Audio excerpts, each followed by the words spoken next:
English explorer Frank Hayter, and to pick up the trail to the cave he found 70 years ago, filled with diamonds and gold.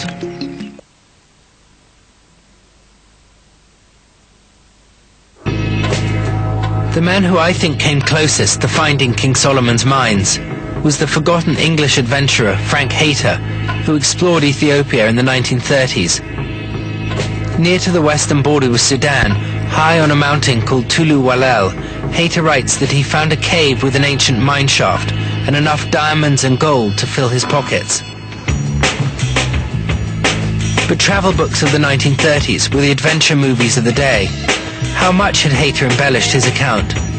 I could only find out by climbing the mountain to search for the cave.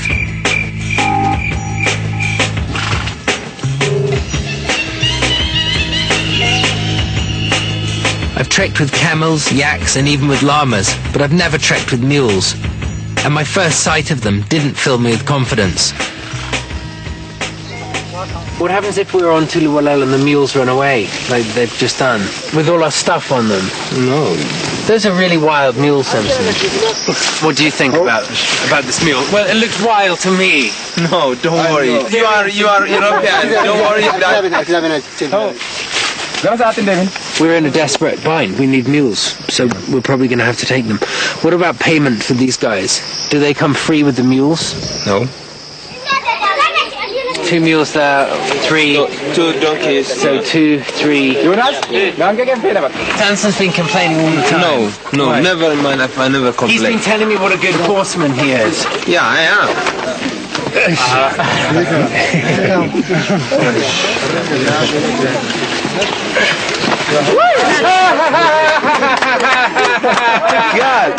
That's your right, Samson, for boasting.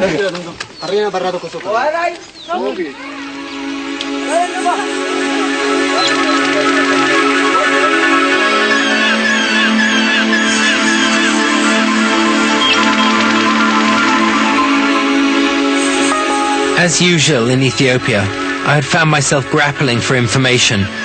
Some of the muleteers said the mountain was a day's ride, others said a week. I suppose I should have expected Tulu Walel to have been shrouded in mystery. Hayter was certain it was cursed, and he spent days there lost before he stumbled upon the cave.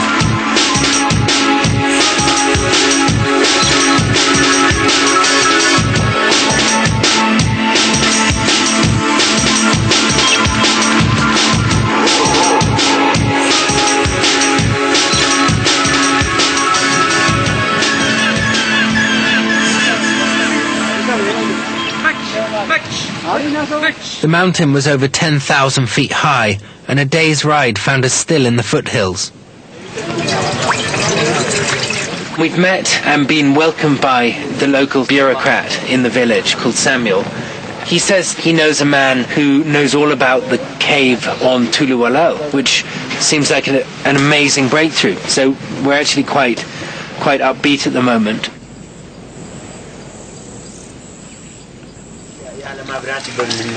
Every Ethiopian I'd met so far seemed to be holding something back.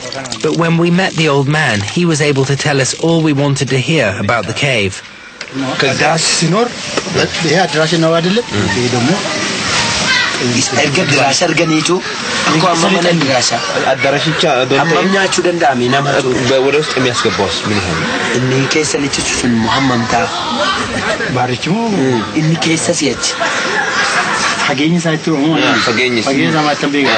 It sounded like he was describing like a gallery, i.e. a tunnel, a man-made tunnel, which is exactly what Hayter said he had seen. A natural cave, and down here there's a man-made gallery which goes back into the rock, and that's what we think the mines were. If tomorrow morning we set off here at about 8 o'clock in the morning, we would expect to reach there in the afternoon. Yeah, we can arrive there like 6. Okay, fantastic.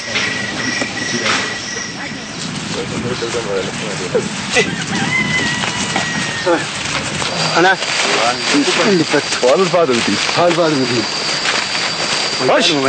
just sick of wearing the same clothes, being freezing at night, being wet, always wet. I'm so pleased to see the countryside of my country, and I think and believe we will discover something surprising, and I hope we will not return back in disappointment. We are going to find something very special.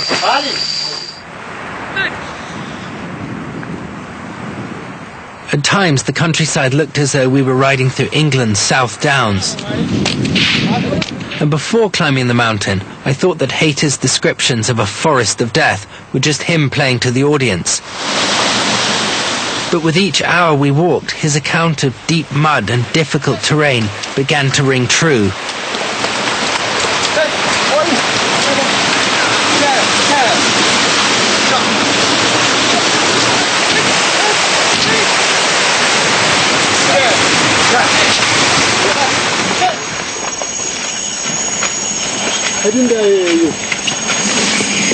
Okay, gently. Jesus Christ. Is this too difficult? As we headed higher up the mountain, deeper into the humidity of the forest, I'd begun to wonder if the old guide knew where he was taking us. Samson wasn't helping matters either, whipping the mules over the rough terrain. Without the mules, we had little hope of reaching Hayter's cave. Everybody has to pull their weight. I mean, this shows us how dangerous it is. And if one of these donkeys or a mule lost its footing and broke its leg, we'd have no way to end its life. By now, even Samson had started to share my despair, as our so-called guide kept contradicting himself.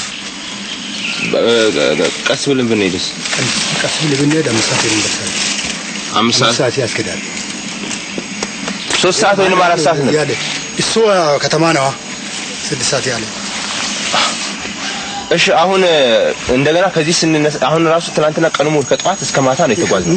መቼ ቶሎ ብለን ምን መቼ ነው 9 ሰዓት ነው እንደዛም ቢሆን እኮ 9 ሰዓት ነው የሚመጣው። አሁን እኮ እኔን ምን ያያረጉኝ ነው በእነሱ ፊት ልክ ቃሌን የማጠፍ ይሄ ነገር ይሄ ነው አንድ የሚያጣለኝ ከነሱ ጋር።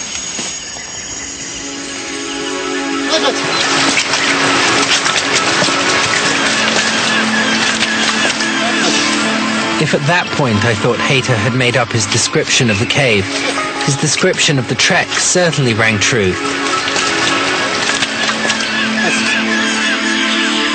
He wrote, "We were forced to take so devious a course that for 3 days we wound our way along game tracks. At times the trees were so thick that the sky was almost invisible."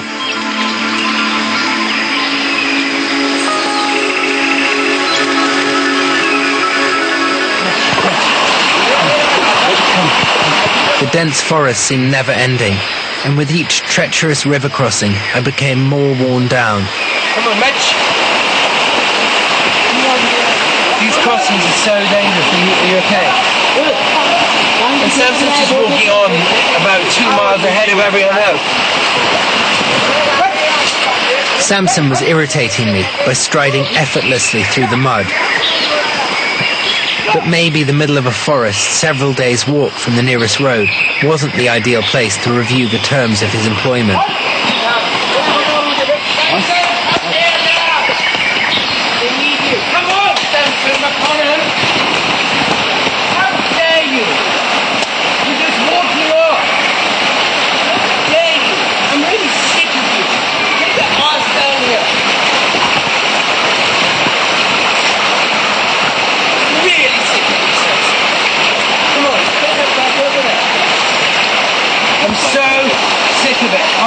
You're on your own, buddy.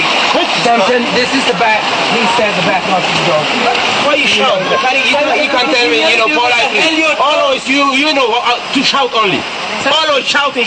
You can tell me slow, Samson, I told you so many times. Please, Tyre, please. It's enough, please. Samson, go back to Addis Ababa. I'm sick of you. Go back to your miserable taxi. No, I'm not miserable. You are only shouting and Samson, go back to Addis Ababa. I'm sick of you. Okay. Just go back. Yeah. Only shouting. You idiot, bitch. You don't know me. Come on, Allah.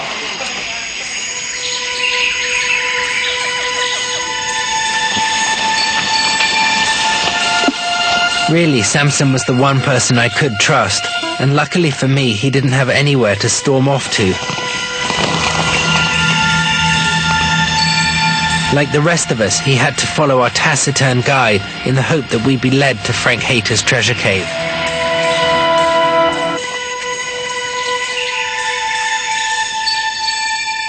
I've searched the Amazon to find the birdmen of Peru. I've traveled across the Atacama Desert in Chile looking for pre-Incan mummies, but the trek up Tuluwalel was the toughest going of all. It was only the lure of finding King Solomon's treasure that kept me going. I'd come to the mountain in search of a cave uncovered by Frank Hayter in the 1930s. The one man who said he knew where it was had been leading us uphill for 2 days. Then suddenly we began to descend, and my nagging doubts about the guide turned to alarm. It gets a bit steeper now. The going got too tough even for the mules, and I had no choice but to leave them behind, along with most of our supplies. I'm okay. Okay? Yeah, the rocks are quite slippery. Morale is so low.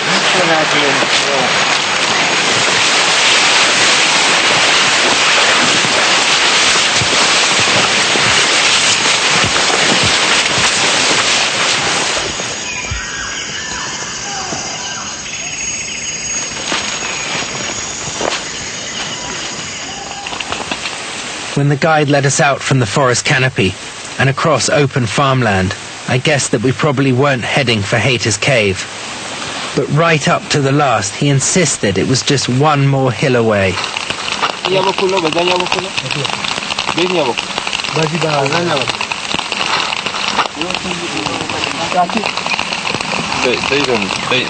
know about it. Yeah, someone So where says is the cave? Where is the cave exactly? exactly. They said, you see that mountain? Yes, I see that mountain. Is it on this side, the other side, halfway up? There's no information. There's no accurate information. I wonder why I'm confused. They keep changing what they're saying. We walked for 3 days, and now he's not even saying the cave is on Tuluwalel. I mean, no wonder we're angry. It's just insane. What are they thinking? Look, he's standing there all happy in his little trilby hat and stuff. But, I mean, what's going on? This is like a big joke. I'm expecting him to pull out a big, I don't know, hat and do a circus act. Samson, can you ask this man?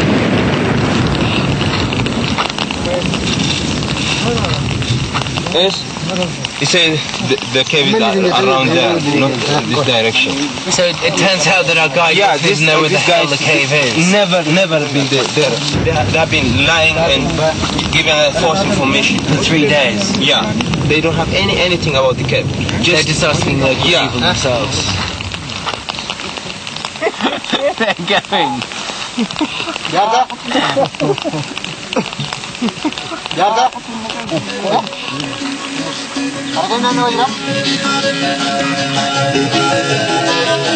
This looks like the end of the road. The guides have just walked away into the tall corn. We've got no provisions, no food. The mules and the donkeys are hours and hours away, and a thunderstorm's just about to come in.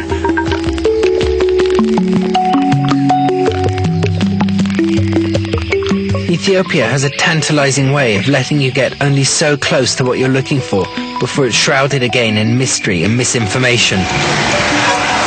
I was losing heart, convinced that I was on a wild goose chase. Like my father and grandfather, the mystery of King Solomon's gold who got the better of me. Then, on the way back to Addis, when I least